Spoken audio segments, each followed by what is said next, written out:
Quando a gente pensa nesse filme, logo vem na nossa cabeça carros tunados, muita adrenalina e várias perseguições. Mas se a gente olhar com um pouquinho de atenção, podemos perceber que por trás dessas corridas ilegais tem um pouco de psicologia rolando. E é isso que a gente vai estar vendo aqui nesse vídeo hoje. Então bora embarcar nessa viagem?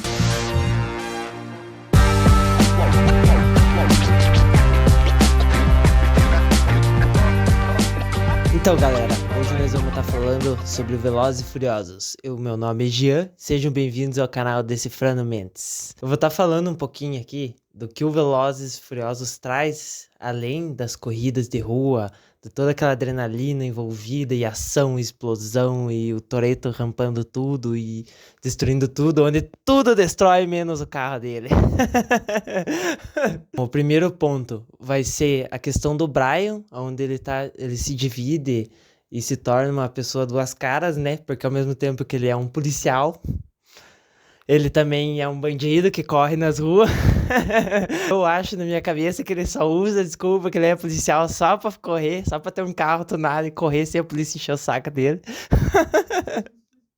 Depois eu vou estar falando um pouquinho sobre a família, né? Não mexe com a família, mano. Tá, isso vai demais. Porque a gente sabe, né, que o Toretto e a família dele, eles têm uma coisa muito rigorosa, assim, que você não pode mexer com a família, senão eles vão atrás de você. Eu não recomendo que você mexa com a família deles. Todos os filmes, né, sem querer dar spoiler, mas em todos os filmes é a mesma coisa. Alguém mexe com alguém da família, eles vão lá matar o cara. E por último, pessoal, eu também vou estar querendo falar de um aspecto muito interessante que eu acho que poucas pessoas perceberam, mas é sobre esse personagem aqui, ó. Esse personagem. Esse cara, ele esconde uma coisa muito diferente atrás dele, que pra época que foi feito o filme, talvez muitas pessoas não entenderam o que ele estava falando, mas aqui eu vou estar esclarecendo melhor e trazendo a minha opinião sobre esse filme incrível. Então, pessoal, vamos começar falando do Brian. Personagem que começa sendo o bonzinho, depois a gente já não sabe mais se ele é bom, se ele é ruim. Por quê? Porque ele começa sendo um policial, né? Então o filme começa com os caras assaltando o caminhão, ninguém sabe quem que é, só sabe que é os 3 Honda Civic preto. E essa é a única informação que a gente tem dos bandidos. Logo, o Brian, que é um policial muito brabo dos brabos, um detetive dos detetives, eles mandam ele pra investigar, já que ele sabe dirigir, né? Porque no começo ele só bate aqueles carros dele. Cada carro que cai na mão dele, ele destrói o carro, morre na primeira parede que ele vê na frente dele. Mas ele é o cara escalado pra investigar e tentar achar quem que são os bandidos. Conforme a história vai rolando, ele se infiltra na família do Dom. Tem ali os personagens que estão inseridos no meio das corridas de rua e que são os principais suspeitos. Aí ele vai se relacionando, vai fazendo amizade, vai investigando, porque ele tem que fingir que ele é o cara, que ele é o humano por dentro dos negócios e tal. Daí ele chega com o carrão dele, corre corrida e foge da polícia. E aí ele conquista o Dom, quando ele salva o Dom, consegue salvar o Dom da polícia lá, ele chega, e daí salva o Dom lá e tal. Acaba conquistando a confiança do Dom, né? Que eles falam tanto de confiança nesse filme. O que acontece, pessoal? Aí o Brian, ele começa a ficar dividido. Então ele não sabe se ele quer ser um policial do bem e descobrir quem que são os ladrões que estão assaltando um monte de caminhão, ou se ele vai ser o cara da família, o cara ali que vai estar nas corridas de rua, que vai fazer os corre junto, pá, né? E daí ele vai indo, vai vendo, até um momento ele até acha que o Dom não é a pessoa que tá roubando tudo, né? Porque vai lá ver os japoneses lá da máfia japonesa e eles veem os Honda dos japoneses e eles acabam achando que é os japoneses, mas não é. No final ele descobre que o Dom é o cara que tava roubando os caminhões. E no final, o que acontece? Ele acaba salvando o Dom. O Dom vai lá tentar roubar o caminhão, acaba se machucando, ele acaba chamando a ambulância e ajudando todo o pessoal, entregando que é um policial.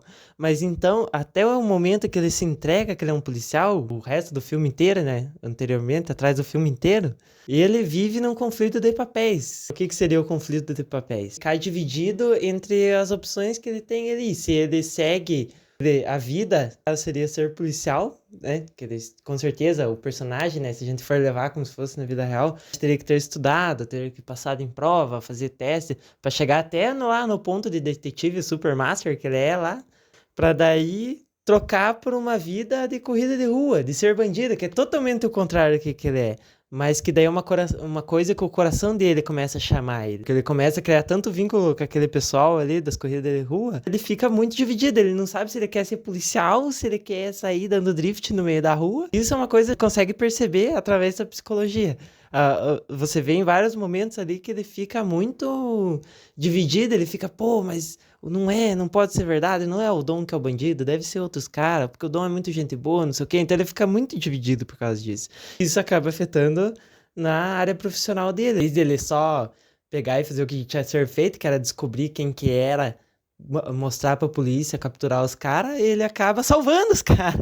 Os caras que roubaram um monte de caminhão, que fizeram, né, toda uma limpa lá em vários caminhões e mercadoria, saíram impune porque ele quis deixar que os caras saíssem vivos. Esse que foi o problema do conflito de papéis ali, nessa situação. Então, pessoal, já aproveitando que a gente tá falando do Brian, vamos falar da amizade dele junto com o Toretto. O Toretto, ele é um cara que ele não é só das corridas, ele não é só do dinheiro, ele não é só das fama e das mulheres. Conserva uma família dele, que é a coisa mais importante pra ele. Dentro desse grupo a gente tem familiares de sangue, como a irmã do Toretto. A gente também tem aquelas pessoas que chegaram no ponto de conquistar um respeito tão grande do Toretto, que ele considera eles como irmãos e morreria pra ajudar eles, assim como eles morreriam pra ajudar o Dom. Então, o Dom, inserido dentro dessa família, ele traz conceitos muito interessantes que o Aslan aborda, né? Dentro da sua teoria, que seria a teoria do pertencimento. A teoria do pertencimento é quando o indivíduo ele busca um lugar para se encaixar. Então, às vezes,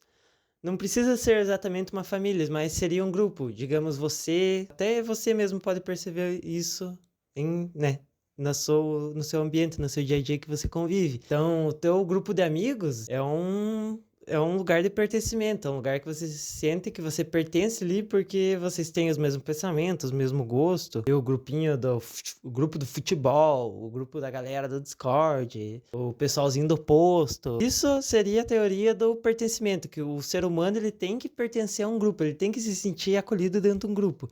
E é isso que acontece com o Brian.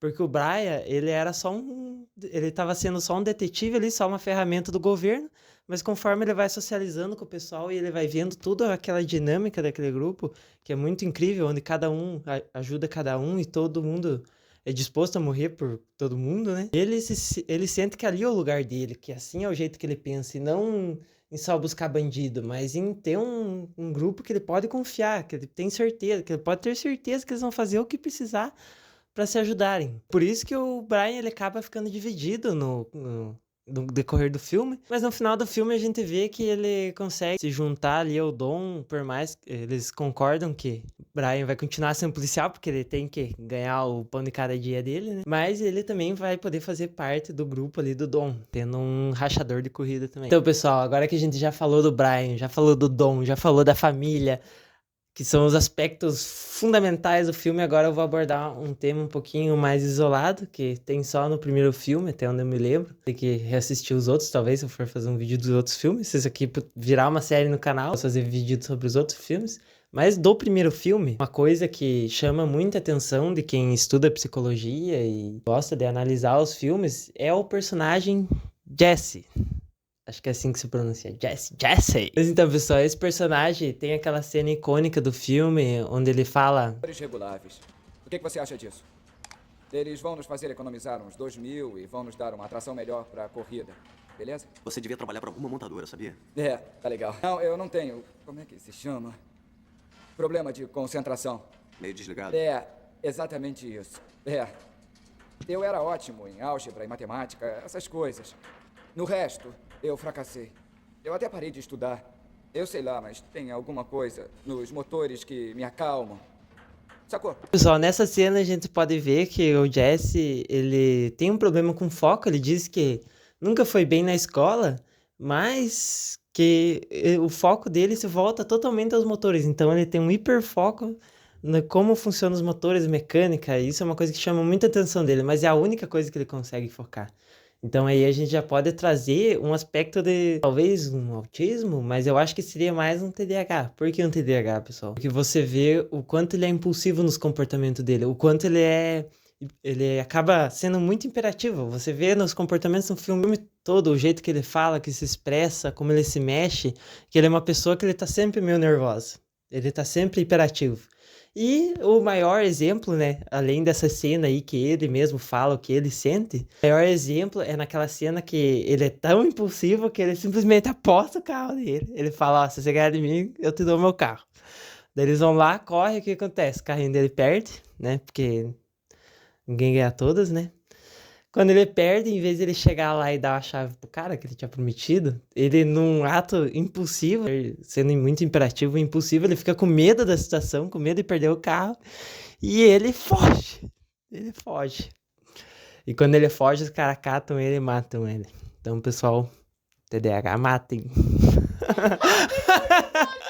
Brincadeiras à parte, né? Tô só brincando aqui, não vamos levar nada a sério, mas o que a gente pode tirar de conclusão de um personagem desse? O quanto ele pode ter sofrido na infância dele ali na escola, tudo, né? Que ele deve ter sofrido com o TDAH, ainda mais se a gente datar o filme da época, que era nos anos 2000, mais ou menos. Eu não sei direito, mas mais ou menos por aí, né? Dos 2000 pra trás. É uma época que não tinha muito conhecimento. Se hoje a gente tem pessoas que sofrem por causa desses transtornos, imagina naquela época, que ninguém sabia nada, não tava entendendo nada do que tava acontecendo. Por mais que ele tinha esses problemas, com juntando com a teoria de Oslo, né, do pertencimento, ele conseguiu achar um grupo onde que ele se sentia bem, que ele sentia que ele pertencia àquele grupo, e esse grupo, mesmo com as questões dele ali, mesmo com a forma dele de se expressar e de se comportar, o grupo acaba acolhendo e ele até se sente bem dentro do grupo, então ele tá ali sempre ajudando, ele tá sempre disposto, por mais que ele tenha toda a hiperatividade dele, ele não perde a atenção quando é pra ajudar o grupo, né? O único momento que ele faz cagada é a hora que ele foge com o carro mesmo. Mas é por causa daquela hiperatividade dele. Ele deu um impulso nele que ele tinha que fugir, um impulso de vida ou morte, ele pegou e vou fugir, né? Não quero perder meu carro, e acabou morrendo. É sobre isso, a gente tem que destacar como é importante um grupo, né, o apoio da sociedade perante essas pessoas que têm transtorno. Que a gente não pode olhar para essa pessoa e falar, pô, o cara tem TDAH, eu não vou conversar com ele, eu não vou dar bola para ele, o cara deve ser maluco. Mas não é assim que funciona, pessoal. Com qualquer transtorno, a gente tem que fazer muito ao contrário. Nós temos que acolher essas pessoas, temos que conversar e às vezes até a gente pode acabar criando uma amizade melhor do que qualquer outra. Porque não é porque essa pessoa tem um transtorno que ela não merece se comunicar, conviver com outras pessoas. Muito pelo contrário, elas têm muito a agregar. Porque que nem o cara ali, o Jesse. E ele é um cara que, por mais que ele tinha os transtornos dele, ele era o mecânico da turma ali. Ele é o cara que sabia fazer tudo nos motores, porque ele tinha um hiperfoco insano em querer mexer em motor, em querer saber como é que funcionava. Então era ele que fazia os motores dos carros, entende? Então se eles não tivessem ele ali, muita coisa eles não iam conseguir fazer. E é muito importante a gente destacar essa parte da sociedade perante essas pessoas com transtorno. Então, pessoal, o que a gente pode tirar de conclusão com esse vídeo é que no fim de tudo, Velozes e Furiosos não são só carros turbinados, explosões, perseguições malucas e corrida insana. Ele fala de algo que a psicologia estuda a todo momento, que é a identidade, a amizade e os relacionamentos, os laços dentro dos relacionamentos. A identidade a gente vê com o Brian, né? Onde ele tem que decidir entre a emoção e a razão. Laços e relacionamentos a gente vê dentro da família do Dom, que por mais que não é uma família de sangue, é uma família que todo mundo se considera muito. A importância de darmos atenção àquelas pessoas que precisam e não deixá-las de lado, com o Jesse, né? Então esse foi o vídeo, eu espero que todos tenham gostado. Curta, comenta, compartilha! E é isso aí, pessoal. Se você gostou desse vídeo ou tem alguma crítica, pode deixar aí nos comentários. Eu tô sempre aberto a novos comentários. Deixa o like, né? Compartilha. Manda pro teu amiguinho se você gostou. Se você tem alguma sugestão de vídeo, pode mandar aqui no canal. Eu, por enquanto, eu só fiz de filme, né? Então eu fiz o filme do Stitch e agora fiz o de Velozes e Furiosos. Mas eu tenho algumas outras ideias, como fazer alguns jogos, como Minecraft e outros jogos, assim, que são jogos nostálgicos, mas que traz uma emoção diferente. Entender o porquê que eles trazem essa emoção. Também quero falar sobre alguns estilos de vida, como academia, vida militar, vida de apaixonados por carro. Eu tenho umas coisas bem legais para falar sobre isso. E outros assuntos também que eu penso em falar é sobre filosofia. Trazer alguns filósofos, alguns pensamentos filosóficos. Ou trazer até mesmo a história da psicologia, assim, desde a época da Grécia, que a psicologia ainda não existia como uma ciência, mas existia um pensamento por trás da importância de estudar a mente humana. Então, é umas coisas bem loucas que eu tô pensando. Eu gostaria que vocês dessem sugestão do que é mais legal fazer primeiro, porque eu vou ter que fazer uma coisa de cada vez, né? Porque eu não tenho tempo pra fazer tudo assim. Conforme tiver interesse, assim, do pessoal. Se vocês puderem deixar, por favor, deixa uma sugestão de qual desses temas vocês acham mais interessante eu falar no próximo vídeo. Que assim a gente já melhora o nosso engajamento e eu posso já direcionar um pouco do que eu quero junto com o que vocês querem ver. Beleza, pessoal? Então o vídeo foi isso. O meu nome é Jean. Vocês estão no canal Decifrando Mentes. Obrigado por assistir e é nóis. Valeu!